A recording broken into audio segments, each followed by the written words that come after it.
Hi everyone, my name is Ahad and I'm the dietitian at Valiant Clinic. I'm here to answer any of the nutrition related questions you guys have had on social media in the past couple of days.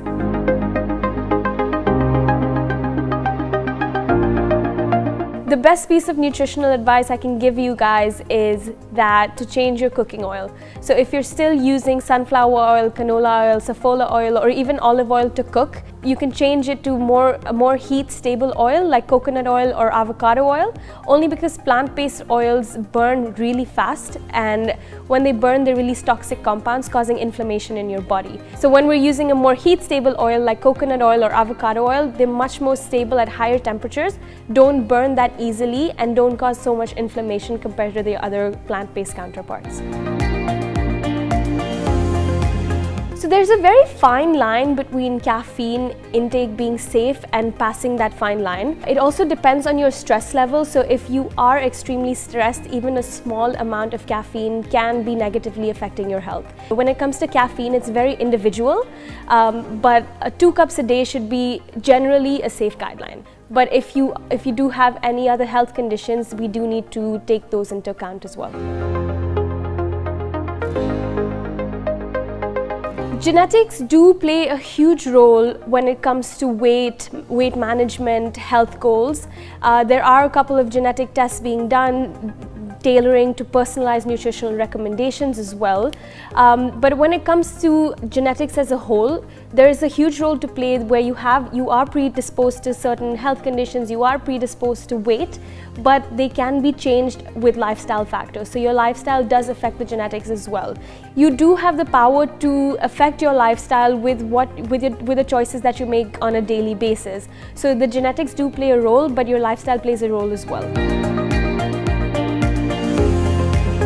There's a lot of new research saying that we can actually reverse the aging process through things like intermittent fasting when done correctly, caloric restriction when done correctly as well. So nutrition plays a huge role in how fast we age and how fast our cells age as well. So when it comes to eating healthier, when it's not only benefiting your weight in the short term, but in the long run, it's affecting how long you live, how healthy you live for the time you're living as well. So aging and nutrition go pretty much hand in hand. So if you are one of those people who are unintentionally losing weight, if it's been happening for a couple of weeks, I would request you to come and see a doctor and get a health checkup done. Also come and see a dietitian, whoever your dietitian is, because it could be something that we need to look further into. If it's not been happening for a couple of weeks, I would say, increase your food intake a little bit and it should stabilize. But if your activity levels are pretty much similar and if your food intake is similar and you're still losing weight, do definitely get a health checkup done. There has been concerns over gluten. Not everyone needs to go gluten-free technically.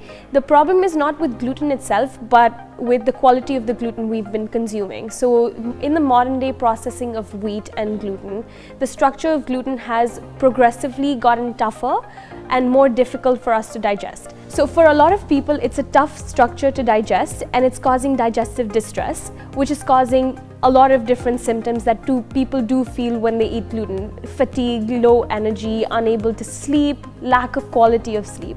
So if you do want to see if gluten is causing those problems for you, the best way to figure that out is to take it out for a period of at least 3 to 4 weeks completely. When you do reintroduce it, if you do experience low fatigue, a lot of people get acne and they break out. So the only way to know whether gluten is right for you or not is to cut it out completely and then add it back. When you do add it back, I would request that you pick high quality sources of gluten that have been minimally processed.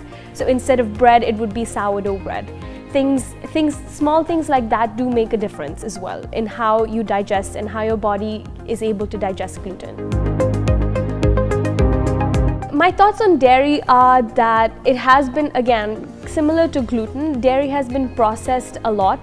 Cows are being fed with hormones, and the hormones is directly going into the milk supply, and then we're consuming that milk supply, causing a lot of hormonal disruptions, and that manifests as different nutrition related problems that we see, unable to lose weight, a lot of bloating, acne, hair loss as well. So similar to gluten, if you do think you have an intolerance to dairy or if you're not digesting it very well, the best idea would be to cut it out again.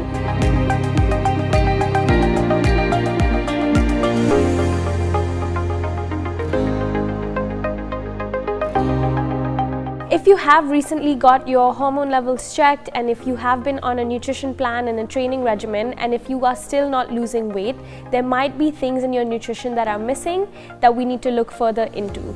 So if it depends on the nutrition plan you are on, but sometimes we do end up overeating or our metabolism has naturally slowed down. So you need to either change your training plan or change your nutrition plan, one of them, to better meet your metabolism needs, and then we can take it from there. So either we'd have to eat more to rev up your metabolism, or we'd have to eat lesser to further meet that weight loss goal. It is very personalized and very individual. So do definitely seek medical advice or change your nutrition plan depending on where you're at with your nutrition and weight loss journey. If you haven't been losing weight, or if you're on a plateau phase for a while, let's say if you've been on a plateau for 3 to 4 weeks, then definitely we need to look further into your nutrition and change your plan as needed.